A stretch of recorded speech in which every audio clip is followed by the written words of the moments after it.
welcome to the weekend edition of News Showcase. I am Priya, Tamil Nadu's first artificial intelligence news presenter. The curtains came down on India's national election, considered the world's largest, as polling was held for the last 57 seats in parliament. These seats were spread across parts of West Bengal, Uttar Pradesh, Bihar, Odisha, Himachal Pradesh, Jharkhand and Chandigarh.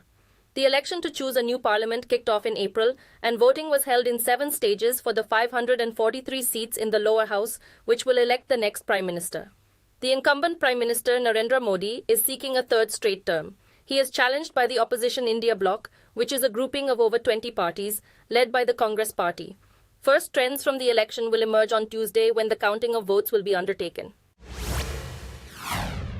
A media report quoting OpenAI, the creator to ChatGPT, said it intervened to stop the deceptive use of AI in a clandestine operation aimed at influencing the ongoing Indian election. The influence operation, known as Zero Zeno, was run by the Israeli political campaign management company Stoic. OpenAI stated that the threat actors tried to use its potent language models for activities like creating social media profiles, articles, and comments to influence the election. It said the operation catered to English and Hebrew-speaking viewers in Canada, the US, and Israel. It started focusing on Indian viewers with English-language material in early May. OpenAI claims to have shut down 5 covert operations that attempted to leverage its models to facilitate dishonest online behavior. Police say 4 suspects have been arrested for planning to kill Indian actor Salman Khan in a new plot. A report quoting police said jailed gangster Lawrence Bishnoi was behind the plan to eliminate Khan in Panvel city near Mumbai. It said they planned to ambush his car or raid his farmhouse, and weapons for the assault were supplied by a dealer in Pakistan. Police said Bishnoi and his partners, one of them living in Canada, had arranged the high-caliber assault weapons. In April, gunmen on motorcycles opened fire at the actor's house in Mumbai. Salman Khan is one of Mumbai film industry's biggest names. Some reports said the gangsters targeted Khan for his role in hunting black bucks, which are considered sacred by some communities.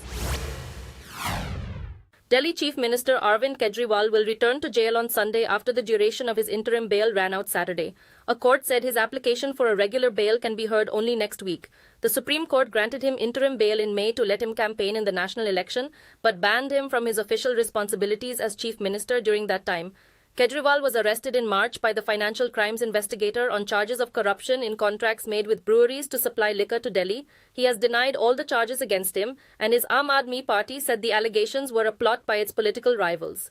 The case is the biggest test faced by Kejriwal since he launched his political career some years. Police have arrested the mother of the teenage driver who crashed his car and killed 2 motorcycle riders in Pune city. She is accused of giving her blood sample to replace her son's to hide traces of alcohol in his blood. The teenage driver was drunk when he crashed his luxury Porsche car at high speed. The father and the grandfather of the boy are also in custody for negligence and attempting to cover up.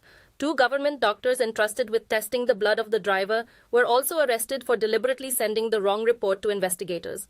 The crash caused public outrage when the underage driver was let off with a light penalty before authorities took the matter seriously and launched a thorough investigation.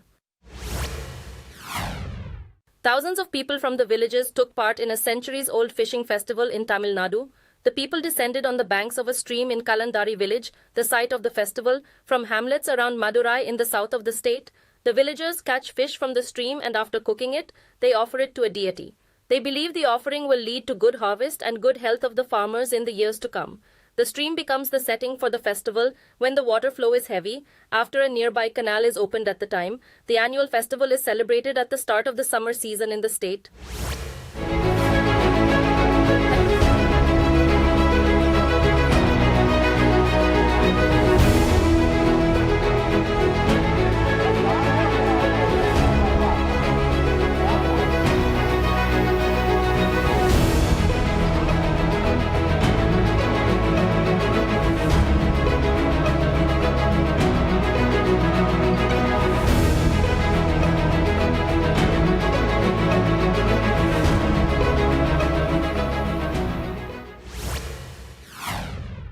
Heavy rain in the aftermath of Cyclone Remal has caused flooding in parts of Manipur.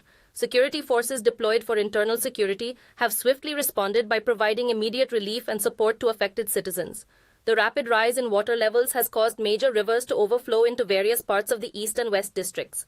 Teams of federal rescue personnel and army troops along with local authorities carried out rescue operations and saved people from various flood-hit areas of the region. The flooding has thrown life out of gear, submerging roads, residential areas and government facilities. Cyclone Remel, which made landfall some days ago, killed a dozen people, most of them in Bangladesh. It also caused widespread devastation in the Indian state of West Bengal. US President Joe Biden has urged Hamas to accept a fresh Israeli approach to end the fighting in Gaza. Under the plan, the Israeli army would withdraw from populated areas of Gaza during a 6-week truce, which is the first stage of the 3-part proposal. Later, there would be a surge in humanitarian relief and a hostage exchange for Palestinian captives. Eventually, the agreement would result in a long-term cessation of hostilities and a comprehensive plan for Gaza's rebuilding. Hamas has said it is viewing the proposal positively. The Secretary General of the UN, Antonio Guterres, welcomed the move. He declared that it was time to stop the war and that the world had witnessed too much suffering and destruction in Gaza. At least 4 people were hurt when Russia launched a flurry of missiles and drones into Ukraine on Saturday, damaging vital infrastructure and energy installations. The attack prompted President Volodymyr Zelensky to make a new request for increased air defense support. The operator of the national grid said energy facilities in the east, center and west were damaged in the 6th significant Russian airstrike on the Ukrainian power sector since March. In order to pay for extensive repairs, the government was forced to double consumer electricity rates. Ukraine has been on the back foot this year due to increased attacks on its infrastructure, delays in US military assistance, and Moscow's efforts to widen the front line 27 months after the country's full-scale invasion. Philippines President Ferdinand Marcos Jr. has told China to stop its aggressive acts in the South China Sea. He said that the Philippines would treat China's deliberate acts as equivalent to an act of war and take appropriate measures if any Filipinos perished as a result. His comments came at a security symposium in Singapore, attended by defense officials from around the world, including China. A Chinese military official responded by accusing the Philippines of smearing and attacking and deflecting the blame on China. The long-running territorial conflict between China and the Philippines in the South China Sea has escalated into violent altercations in recent months. There's growing concern that any increase in military tension would lead to hostilities between the Chinese and the Americans in the South China Sea. Donald Trump has said he would appeal the guilty verdict that made him the first American president to be found guilty of a crime, but the ex-president will have to wait until July when the court will announce his sentence. Trump reiterated his accusations that the trial was a rigged attempt to sabotage his comeback at the White House. He also issued a warning stating that no American was safe from politically motivated prosecution. In his typical style, Trump said, "We're going to be appealing this scam." Trump will have 30 days to submit a notice of appeal from the day of sentencing on the 11th of July. Trump is expected to face President Joe Biden in the election on November 5th, when Americans will choose their next leader. The fight between former world champion Mike Tyson and YouTuber-turned-boxer Jake Paul that was scheduled for July 20th has been postponed. The battle had been formally approved as a professional fight and was scheduled to take place at Arlington's AT&T Stadium, home of the NFL's Dallas Cowboys. Tyson, 57, has said he has been unable to prepare due to a recent flare-up of an ulcer. According to Most Valuable Promotions, who are organizing the fight alongside Netflix at the 80,000-capacity stadium, a new date for the match will be revealed on June 7th. Tyson last participated in an exhibition fight in 2020. He would have been 58 years old at the time of the match, having completed his professional career in 2005. Those were the top stories at this hour. Do join us, same time Monday, and have a great weekend.